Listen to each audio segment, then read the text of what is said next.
This segment of the OJ Today is brought to you by Jostens. Jostens is the official award and ring supplier to the OJHL. Hey, welcome back to the OJ Today. On last week's program, Joe Montesano of Fedora Films joined me for a mid-season review where we broke down each division so far. Today, we're going to get even more in depth with a feature writer from OJHL.ca, Mr. Ron Valentine, who joins me now. Ron, how are you, man? Very well, Alex. Thank you. Keeping well. Well, you're a good man for doing it this close to Christmas, Ron, taking the time to come on today. Really appreciate it. And, parity has just reigned supreme across the league so far this season. But I just wanted to get your thoughts on if there's one team you feel that's impressed you the most up to this point. Alex puts Ron on the spot right away. Alex, it is. I mean, people say that there's parity, and a lot of times, and there really isn't. But this year, parity is the main thing in the league. I think that at least a dozen teams, and probably you could go even 3 or 4 more. If you ask the coach and the management, they have a really, really good feeling that they have a great chance to win everything. And that's not just optimism, but it's from what they've done, the players they've got, everything like that. If I had to sit here now and say one team, and this could change as quickly as tomorrow, simply because of, I think, the overall balance, I would have to lean a little bit towards the Burlington Cougars. But with teams like Pickering and Trenton and the 3 teams in the South, I mean, you could really go on and on about the teams this year, and we could do a whole show on this, Alex.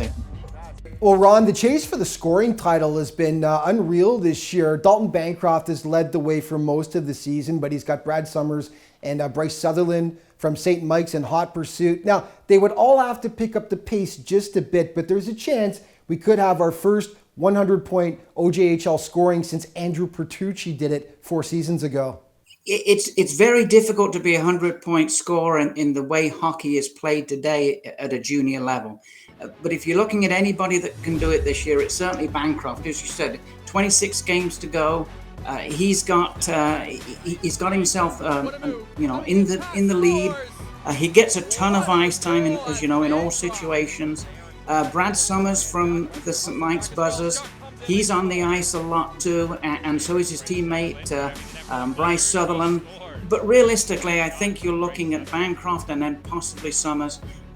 But whether or not they reach the 100 would be great if they did. But if I was betting right now, I'd say they'll come very close, but might not quite do it.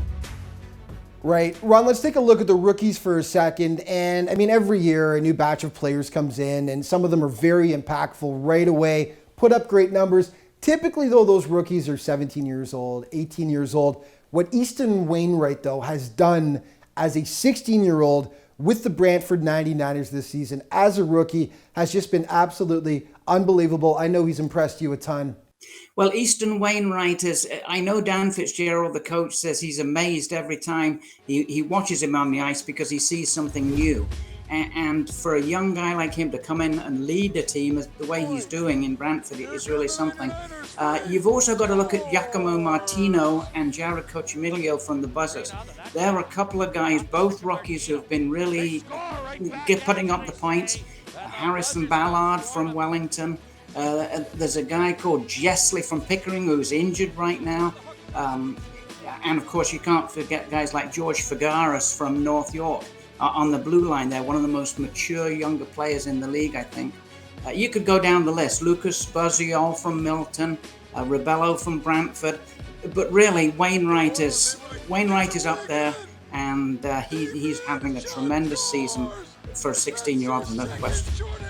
Right. Okay, finally, Ron, just before we go, I think we're going to have to start referring to Oliver Tarr as the human highlight film. This guy has just been unbelievable. It's going to be tough to top his lacrosse goal that he scored against North York back in November. But it seems like every week this guy comes up with a new play that has us shaking our heads. He's been incredible, hasn't he? Well, Oliver Tarr is doing well in the goal scoring championship for sure. And Alex, it's not always the number of goals, but the time that they're scored. And Tarr seems to pick his spots for scoring the big goals, and you can almost see the other team deflate a little bit after he's put on one of those highlight reel shots. He's a tremendous hockey player, no question. All right, man. Unfortunately, we're out of time, Ron. But as I said before, thank you so much for taking the time so close to Christmas out of your busy schedule to have a chat today. Stay healthy over the holidays. All my best to you and the family. Thanks so much, and we'll chat in the new year. Thanks very much, Alex.